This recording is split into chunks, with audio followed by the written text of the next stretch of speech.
Shalom Bapak Mama, saudara-saudariku yang diberkati Tuhan. Selamat bertemu kembali di Suara Marturia, Rabu 12 Juni 2024.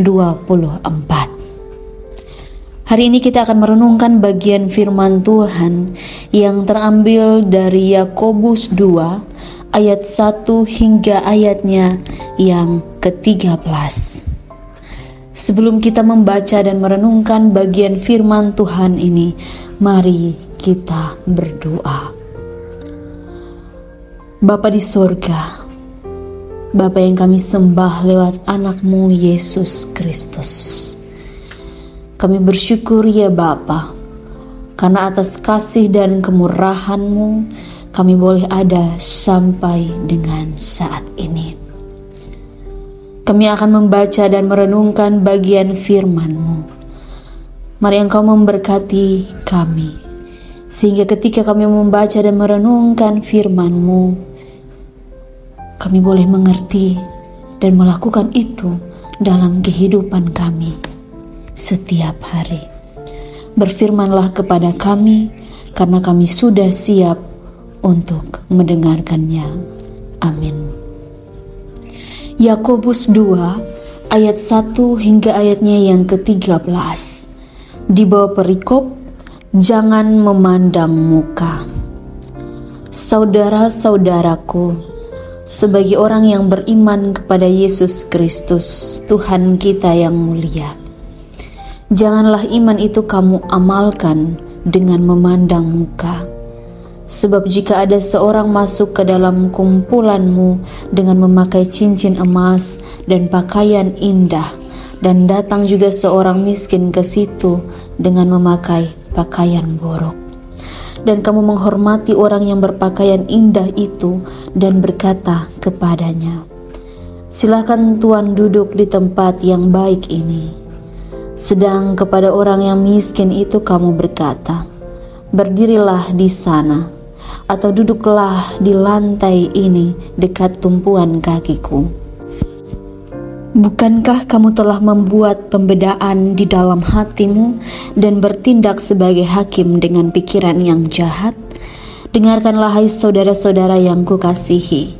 Bukankah Allah memilih orang-orang yang dianggap miskin oleh dunia ini untuk menjadi kaya dalam iman dan menjadi ahli waris kerajaan yang telah dijanjikannya kepada barang siapa yang mengasihi Dia?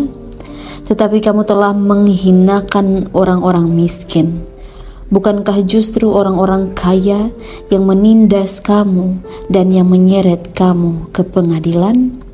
Bukankah mereka yang menghujat nama yang mulia, yang olehnya kamu menjadi milik Allah? Akan tetapi, jikalau kamu menjalankan hukum utama yang tertulis dalam kitab suci, kasihilah sesamamu manusia seperti dirimu sendiri, kamu berbuat baik.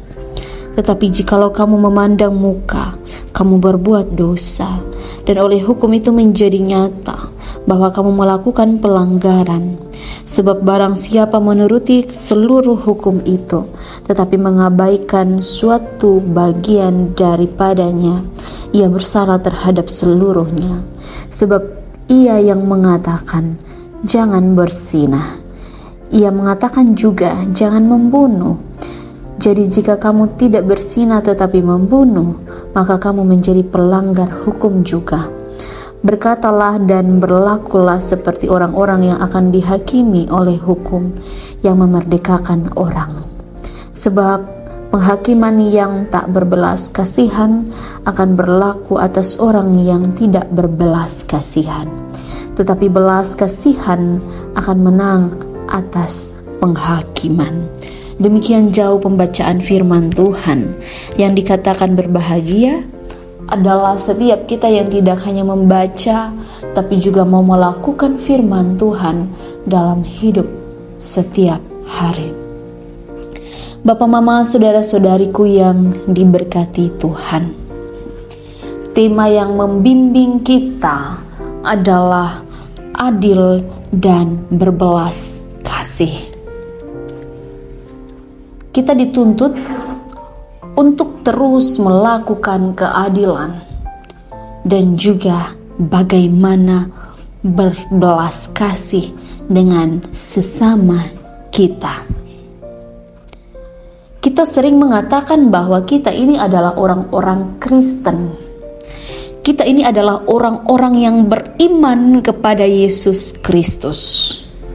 Dan di dalam hal ini, orang-orang yang mengatakan seperti itu juga harus memiliki sikap yang adil dan berbelas kasih. Artinya apa? Jangan ada perbedaan. Segala sesuatu yang kita lakukan jangan dibuat beda. Dengan yang satu, kita mengasihi dia karena sesuatu.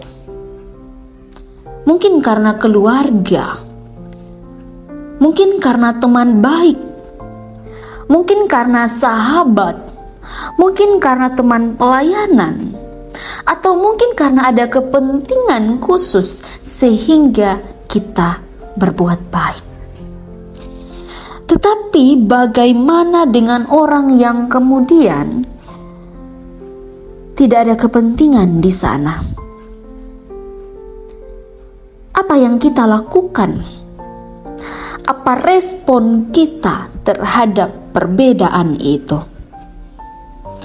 Apakah kita mau melakukan keadilan, kita mau berbelas kasih, ataukah kita jauh daripada itu?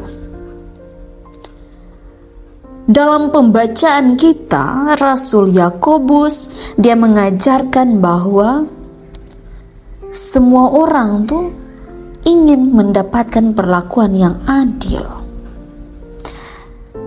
Dan kita sebagai manusia yang terbatas, tetapi juga mau yang adil dalam hidup ini, pertanyaannya kepada kita, apakah kita sudah melakukan yang adil itu, dan juga apakah kita sudah melakukan belas kasih kepada sesama kita? Karena apa? Karena Allah sudah melakukan itu terlebih dahulu. Kita menyadari ya, Allah adalah hakim yang adil dalam hidup kita. Allah tidak melihat apakah orang itu miskin, apakah orang itu kaya, orang itu punya jabatan, orang itu tidak punya jabatan, tidak. Tapi Allah melihat hati. Maka dari itu kita sebagai umat Kristus, kita harus menyadari bahwa penghakiman kepada seseorang itu adalah milik Allah. Karena Allah menghakimi berdasarkan belas kasihan. Tanpa ada belas kasihan, kita sendiri pun akan menerima perlakuan tanpa belas kasihan daripada Allah. Maka dari itu, Bapak, Mama, saudara-saudariku yang diberkati Tuhan, berdasarkan kenyataan hidup kita ya, kita ini tidak terlepas dari yang namanya perbedaan kelas. Bahkan dalam teks bacaan kita, konteksnya mengatakan itu. Mereka hidup dalam perbedaan. Dan hari ini juga kita masih hidup dalam perbedaan. Dan perbedaan itu adalah anugerah Tuhan. Sehingga Allah terus kasih tahu kita bahwa harus hidup dalam keadilan. Janganlah memandang muka. Karena Allah tidak memandang muka. Dikatakan bahwa memandang muka itu sendiri adalah sebuah kejahatan yang harus dihukum juga. Itu dosa, itu kejahatan yang harus kita jauhi dari hidup ini. Ketika kita memandang muka, kita berlaku tidak adil, kita melanggar hukum Allah. Kalau kita mengatakan bahwa saya mengasihi saudara saya yang satu, Jadi tidak apa-apa kalau saya tidak mengasihi saudara saya yang lain, atau saya tidak mengasihi anak saya tapi saya mengasihi suami saya. Begitupun sebaliknya, saya mengasihi anak saya tapi suami saya tunggu dulu karena dia punya salah dengan saya. Saya orangnya dendam. Oh, tidak seperti itu. Kasih itu diberikan kepada semua orang. Kasih itu dinyatakan kepada semua orang. Jangan pernah kita membeda-bedakan. Tapi kita harus jujur ya, bahwa untuk melakukan ini sangat sulit. Mungkin kita bisa membayangkan itu sangat mudah dilakukan. Tapi karena kita sebagai manusia punya ego yang sangat besar dan pembedaan itu terus ada. Saya mau kasih tahu bahwa mari kita undang Roh Kudus supaya kita dijauhkan dari hal-hal yang membuat kita terus jatuh ke dalam dosa. Mari kita yang sudah menerima belas kasihan Allah, kita menunjukkan apa yang Allah mau dari hidup kita. Keadilan, belas kasihan, supaya kita jadi berkat, supaya di dalam diri kita ada diri Allah. Orang lain bisa melihat Allah dalam hidup kita.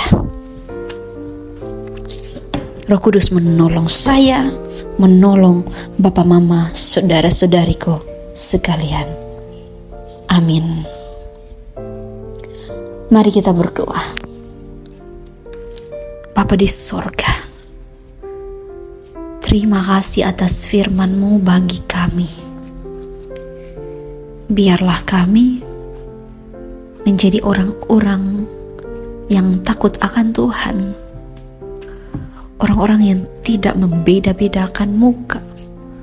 Orang-orang yang terus hidup dalam Tuhan bersama dengan sesama kami, siapapun itu. Biarlah Roh Kudus-Mu menolong kami untuk kami melakukan apa yang Tuhan mau dari hidup kami. Mari memberkati kehidupan kami dari saat ini sampai selama-lamanya. Amin. Bapak Mama, saudara-saudariku, terima kasih telah mendengarkan suara Marturia. Tuhan Yesus memberkati kita semua. Sampai jumpa.